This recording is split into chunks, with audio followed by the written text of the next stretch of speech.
Docteur Philo. Décidément, Caroline, depuis hier, au risque de me répéter, on vit la vie. Et la vie dans toute sa splendeur, sa plénitude. On a eu de l'émotion. Franchement, on a eu beaucoup trop d'émotions. Alors, je veux saisir l'opportunité pour dire un grand merci à toute l'équipe, de ces midis. C'est vrai que j'arrivais pas à me contenir. Je me comportais comme une gamine sur le plateau. Je me comportais comme une gamine. J'étais tellement bouleversée, j'étais émue. Je ne peux même pas trouver les mots pour décrire ce que j'ai ressenti hier. C'était gros durant toute la journée. J'ai même pas pu dormir. J'étais tellement émue. C'était formidable. Merci à Chef Ondjou, à Madame Dekao, à Madame Dosso, franchement, à toute l'équipe, à vous toutes, à vous tous, à Docteur. Attendez, petit affairage, Alissa, j'ai le scoop. Il paraît que c'est Docteur Philo qui devait faire la conclusion de l'émission. Mais pendant que j'étais émue, en train de faire beaucoup de choses là, lorsqu'il a vu les confettis en beau petit Julia, Il n'a pas habitué à ça. Il n'a pas pu se contenir. Il a oublié qu'il devait faire la conclusion. Le ciel comme ça, là, vraiment. D'accord, Docteur Philo, oui, on revient donc à notre sujet. Oui, mais n'est-ce pas que la vie est belle? La vie est belle. V-I-E, 3 lettres, ce mot de 3 lettres. Ben, pardonnez, heureusement qu'il y a E à la fin. S'il n'y avait pas E, ça allait être VI. Ça, c'est différent de la vie. Mais la vie, on ne peut pas connaître l'importance de la vie si elle n'a pas failli vous être ôté une fois dans votre vie. Parce que quand tu frôles la mort, vraiment, c'est là que tu connais l'importance de la vie. Même clair. Fou. Les malades mentaux, là. Fou, quand ils traversent le boulevard, là, ils regardent de gauche à droite. C'est quel genre de fou? Parce qu'il y a plusieurs sortes de folies. Non, il y a les fous qu'on retrouve à Sylvie, il y a ceux qu'on retrouve dans la rue. Il n'y a pas de fous à Sylvie. Non, ceux qui sont généralement aux arrêts des bus. Voilà, les fous, bien sales, tout ça, là, les malades mentaux, là. Quand ils traversent le goudron, ils regardent bien avant de traverser. Et puis c'est rare, mais tu vas voir que camion est fou. Le fou, oui, c'est rare. Donc le fou, il tient la vie et vraiment, il a peur de la mort. Même fou, il ne mange pas dans n'importe quelle poubelle. Il trie poubelle aussi. Même quand il mange dans la poubelle, il trie ce qui est dans la poubelle, il ne mange pas tout. Vrai ou faux, public? Alors... Et donc, ça peut vous dire combien de fois la vie est importante et cette vie, on la considère plus, ça n'engage que moi, lorsque elle a failli vous être ôté une fois dans votre vie. Voilà, et c'est ce qui nous emmène bien entendu à parler aujourd'hui, sinon de ce thème-là entre griffes. Il est un ami de la vie. Voilà, tout le monde est ami de la vie. C'est clair. C'est quand toi-même tu es dur, tu fais violence sur toi-même. Tout le monde est ami de la vie. Voilà. Et donc le thème aujourd'hui intitulé J'ai frôlé la mort, voilà. Voilà, c'est sur ce thème-là que nous allons statuer aujourd'hui. Merci, Philo, Docteur Philo. Alors, la question qui nous a servi pour le micro-trottoir, la question qui a fait l'objet du micro-trottoir, comment verriez-vous la vie si vous passiez à côté de la mort? On regarde et on se retrouve.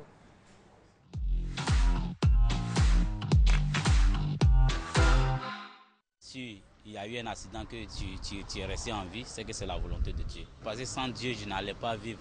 Même si je meurs aussi, c'est la volonté de Dieu. Parce qu'on a appelé tout ça partir un jour. Hein. Voilà. Donc la mort, là, c'est un passage obligatoire. Tu veux pas, tu vas y passer par là. Il arrivait que je frôle à la mort.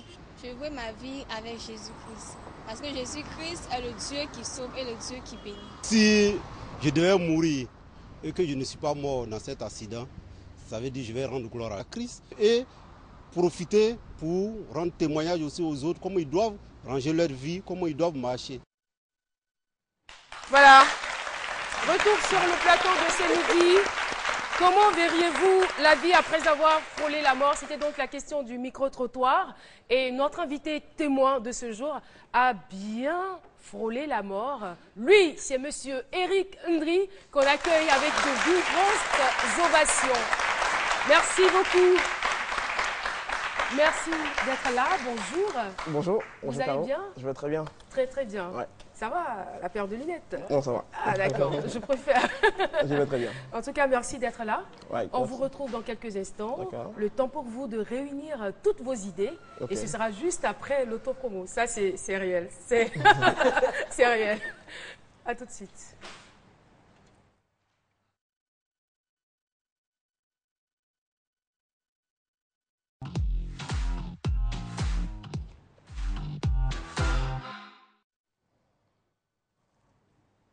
Alors, si...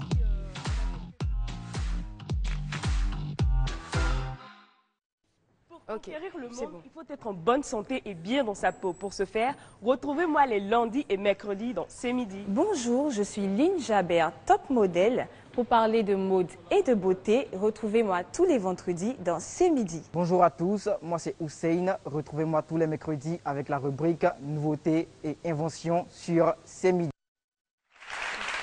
Voilà, vous suivez C'est Midi. Notre invité témoin s'est installé. Monsieur Eric Ndri, oui. Alors, vous avez frôlé la mort. C'était en quelle année? En 2011. En 2011. Oui, en 2011. C'était un vendredi 8 avril 2011. Je me rappelle très bien. Alors, c'était dans quelles circonstances? Ben là... On a déjà une petite idée, hein, quand oui, vous dites 8 Oui, avril 2011. dans ce moment, vraiment, c'était difficile pour la Côte d'Ivoire et tout. À ce moment, vraiment, mon père, il voudrait vraiment faire du bien en allant voir sa mère. Voilà, un vendredi, ce vendredi, il se rappelle, il se dit, ah bon Rick, réveille-toi, on va rapidement à Yopougon pouvoir m'aimer. On va lui remettre des vivres et tout, comme ici, ça va. On habite à la Riviera. Et là, rapidement, je dis, bon d'accord Dali, on s'en va. Et on prend le véhicule, on avait un mini-car, on prend le véhicule rapidement, sur le chemin faisant. On avait déjà vu tout un tas de monde, d'ailleurs, on se disait, ah bon voilà, mais la vie a repris. Il y a la calmie, tout a repris. On y va. Et après Riviera 2, nous allons vers Agban. Là, on a su vraiment que les choses n'étaient pas les mêmes par rapport à la Riviera. Au niveau d'Agban, après Agban, on revient pour un piéton qui n'est pas loin d'Agban. Je pense que là, il y a des personnes qui sortent directement de n'importe où parce qu'il y avait un barrage de fortune qui était là. Donc ils descendent, ils disent hey, mais vous là, partez, vous quittez, venez, garez. On se dit, ah voilà, qu'est-ce qui se passe? On va garer. On est seuls, ils sont là, ils ont des armes. On descend, ils nous demandent, mettez-vous en genou là. On se met en genou. Ils se disent, bon, vous allez où? Mon père qui dit, non, je vais voir ma mère à Yopougon pour lui remettre quelque chose et tout. Il dit, mais tu vas où à Yopougon? Tu sais pas qu'à Yopougon c'est gâté? Ils étaient comment ces hommes? Oh non, ils étaient en civil, mais ils avaient des armes et tout. Mais je veux dire, leur aspect, leur tout ça. Bon voilà, ils avaient mis du peur, hein. Oui, évidemment, c'était grand et tout. Je se disais, mais voilà, qu'est-ce qui se passe? Qu'est-ce qu'on fait là? Et le vieux qui dit, bon, il a quelque chose sur lui, il veut les remettre. Parce que se disait, si mais on ils ont demandé d'abord. Oui, ils ont demandé d'abord. Ils ont demandé, qu'est-ce que vous avez sur vous? Le vieux qui dit, ben voilà, on a j'ai 10 000 francs et j'ai quelque chose. Il dit, bon, donnez plus quitter là. Et il y a un qui crie là-bas, ils arrivent. Ils arrivent. Ils arrivent. Qui arrive? Qui arrive? Et là, ils arrivent. Ces messieurs ont apparu et ont disparu. La manière qu'ils sont arrivés, de nulle part, ils ont disparu. Et nous sommes au milieu. On est là, tout seul. Le véhicule est garé. Mais est-ce que vous voyez ceux qui avaient été annoncés? Non. Ils arrivent. Là, moi, je commence à paniquer. Ils arrivent. Eux, ils disparaissent. Ils ont des armes. Ils vont. Donc, t'imagines, toi, tu n'arrives. Donc là, rapidement, on cherche à remonter dans le véhicule. C'est vrai que ça paraît visible. Ouais, on remonte dans le véhicule rapidement et puis on va chercher à repartir là. Jusqu'à présent, je ressens encore le sentiment parce que c'était vraiment stressant. Et allez-y. Sur le chemin, lorsque on a remonté dans le véhicule, on essayait de repartir. Et bon, voilà, on a déjà des tirs qui se faisaient. Il y a un tir qui vient d'Adjamé, un autre tir qui vient de William Civil. Et comme on a l'impression que bon, voilà, la guerre a commencé et tout, et nous, on est au milieu, on s'est dit, ah, sincèrement, il faudrait qu'on accélère. Donc le vieux qui se met sur le véhicule et qui commence à accélérer, il accélère. On s'est dit, ah, voilà, il faut qu'on quitte là rapidement. Et moi, je commençais à paniquer. Et là, quel est votre réflexe? C'est de revenir sur le pas ou de poursuivre? Oui. Revenir sur les pas, puisque déjà, il y avait un barrage qui nous empêchait d'avancer. Et chemin faisant, là, le véhicule est en train de suivre des balles parce qu'on entend déjà, parce que c'est un petit mini-car, les Baka, oui. Et déjà dans le fauteuil, tu entends pouf, pouf, comme si les balles sont en train de percer les fauteuils. Moi, j'ai commencé à trembler. Sincèrement, j'étais paniqué, je criais dans tous les sens. Et je disais, papa, regarde, il y a des gens qui sont là-haut qui nous demandent de garer dans le pavillon d'Agban. De garer. Je dis, vraiment, le vieux qui me dit, oh petit monsieur, on gare, on est foutu. Donc là, il continue d'accélérer et plus on accélère, plus ça tire. Qui était le plus paniqué entre le vieux et moi, le vieux, lui, il est serré, c'est lui, c'est Monero, c'est lui, il est paniqué, moi, j'ai perdu. Donc je panique, je crie dans tous les sens. Et c'est là que tu te rends compte que ta vie n'est rien.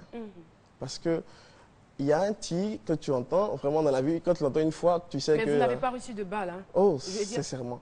À ce niveau-là, moi, je me suis toujours dit, plus tu cries, c'est que tu es vivant. Mais... Tu es en silence. Peut-être que... La voiture a reçu des balles? La voiture a reçu des balles. Et le véhicule qui accélère, le véhicule qui continue son chemin. Et on attend un tir qui fait... Donc c'était sur le véhicule. Et le véhicule commence à balbutier. Mais quand tu vois le véhicule qui veut faire un tonneau, et toi, tu es dans le véhicule, tu imagines que tu es en train de mourir, c'est là, en 10 secondes, ta vie est en train de défiler devant toi. Et qu'est-ce que tu vois dans cette vie qui défile? Je me suis dit, ah voilà, j'ai plus mangé de tchèp. Je me suis dit, ah vraiment, tu vois un peu le... Philo, qu'est-ce que tu en penses? Je veux dire, il est dans une situation grave. Il est pratiquement en train de voir sa vie être achevée. Il ne sait pas ce qui va se passer, mais lui, il pense à son tchèp. Qu'est-ce que toi, tu penses? La nourriture. Et puis, malgré cela, ils persistent dans leur avancement. Vous allez toujours, vous ne pensez même pas à retourner. Il était courageux. Non, le père il était courageux parce que là, on revenait en fait. C'est évident que lui soit courageux. Hein. Lui, il a vécu beaucoup, hein, lui, il n'a plus rien à perdre, tout ça. Qu'est-ce que tu en sais? Donc toi qui es encore plus jeune, toi qui penses plus. Oui, il s'est dit que voilà, il a déjà tout fait, hein, le vieux, donc ça c'est évident. Donc la balle revient dans ton camp, c'est toi qui devrais avoir peur. Moi je peux dire, je suis le personnage principal, le vieux il est au volant. Donc moi je vois les balles, passer, je crie. Et là pendant les 4 secondes quand je regardais, je défilais. Et mon père qui crie, on passe où? On voit à l'écran, c'est votre jean? Oui, là c'est mon jean. Qu'est-ce qui s'est passé? Et là, c'est à 18h. L'événement s'est fait à 9h. C'est à 18h que j'ai vu que le jean était percé. 2 balles dans le jean. Wow. Mais ça vous a pas touché, hein? Mais c'est à ce niveau. Mais s'il avait été atteint, il aurait su. Évidemment. Justement. Parce que non, mais généralement, les balles, quand tu les reçois sur le coup, vous ne savez pas. Hein, et puis, je veux dire, les jeans, bon, à part les jeans qu'on voit ça vous en dit de porter dans les films nigérians, là, ils sont... c'est des badettes, mais ici, la plupart du temps, les jeunes portent des jeans un peu serrés. Serrés, slim. Et le truc, c'est que le vieux, il me crie là, il crie, Rick, on passe où? Rick, on passe où? Et moi je dis, papa, si on passe là, on vient de là, on faudrait qu'on passe ici. J'étais paniqué, le vieux qui suit le chemin dont j'ai demandé, et 10 secondes plus tard, la fin de la cabine. Le petit André est en train de trembler dans le véhicule. Je respire. Évidemment, là, j'ai paniqué. Le vieux qui me demande, Rick, dis-moi aujourd'hui, qu'est-ce que tu veux manger? Parce que ça, c'est une phrase qui sort très rarement. Lorsque tu es malade et tout, il te dit, voilà, tu veux manger quoi? Voilà. Mais là, on vient de sortir de quelque part, tu veux manger quoi? Nari, j'ai même pas faim. Il était 8h. Et s'il vous plaît, essayez votre écharpe par rapport au micro. D'accord, merci. Il était 8h. Le vieux disait, si on rentre à la maison, tout le monde va paniquer et tout. Allons s'asseoir quelque part. Vous avez mangé? Non, je n'ai pas mangé. Vous n'avez pas pu manger? Je n'ai pas mangé pendant 2 jours. Pendant 2 jours. Et quand... À votre compte bancaire, je suppose que vous en avez. Parce que quand c'est moi, généralement, les trucs qu'on dit, c'est moi là. Vraiment. C'est mon agent qui est à la banque là.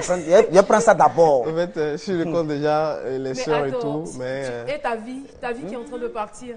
Non, mais si lui soit manger, moi, il prend l'argent. Tu vas utiliser cet argent? Non, c'est en fonction de lui, il dit ça. Ah, lui, s'il a pris du riz, moi, je prends l'argent. À son tchèp.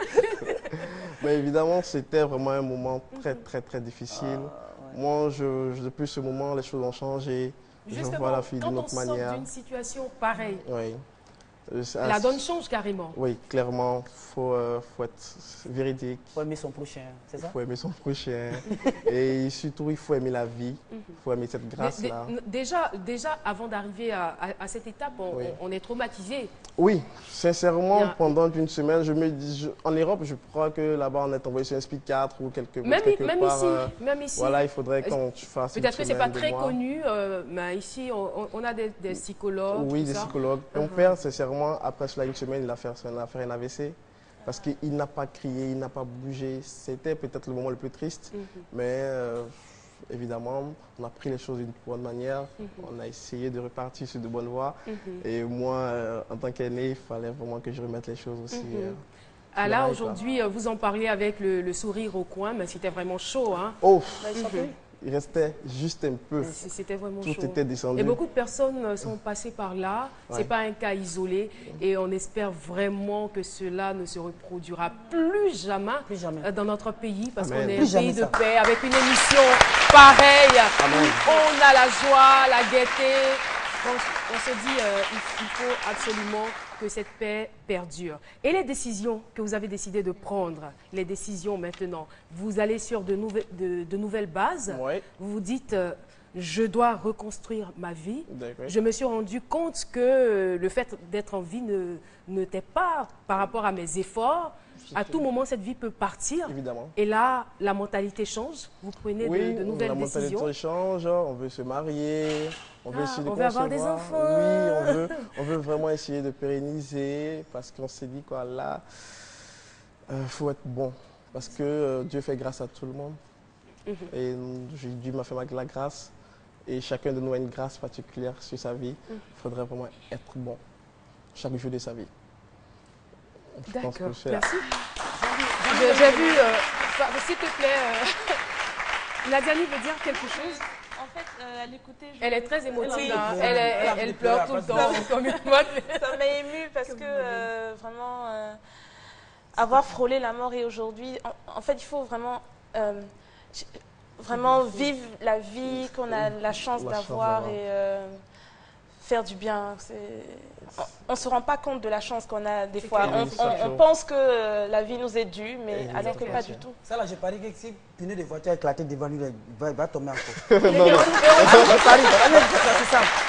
Non, c'est pas un problème. Mais il aurait pu même piquer une crise cardiaque s'il savait que la balle avait perforé son jean. Heureusement qu'il n'a pas vu. Hein.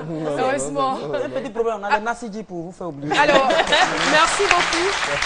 Qu'avez-vous à dire à tous ces téléspectateurs, ces millions de téléspectateurs qui vous regardent aujourd'hui? Je dirais que c'était vraiment un moment difficile pour moi, particulièrement. Et chaque personne aussi a vécu des événements assez difficiles dans la vie. Et cela n'empêche pas de pouvoir prendre la vie du bon côté, de marcher avec les bonnes manières, voilà, surtout d'aimer son prochain. Voilà, je pense bien que... Caroline, qu'est-ce qui se passe? Surprise, je vais voir M. Touré Sandra, le directeur des chaînes de la RTI. Je vais le surprendre dans son bureau. Waouh. Ah, c'est bien, c'est bien. Merci beaucoup, Eric. Merci d'être venu sur notre plateau partager votre expérience. C'est bien, tout comme Eric, vous avez eu une expérience particulière, extraordinaire à partager avec nous. N'hésitez surtout pas à nous appeler au 22 01 00 00. Je reprends le numéro de téléphone qui s'affiche au bas de votre écran. 22 01 00 00. Voilà. Merci. On l'accompagne. Alors, on va donc retrouver Dr Philo. Dr Philo qui est en train d'aller au bureau de M. Sanga, le directeur des chaînes. Retenez notre souffle d'abord.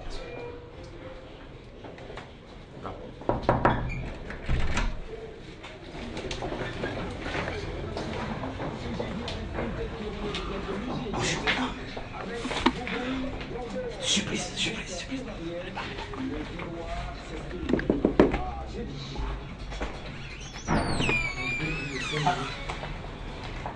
Monsieur le directeur.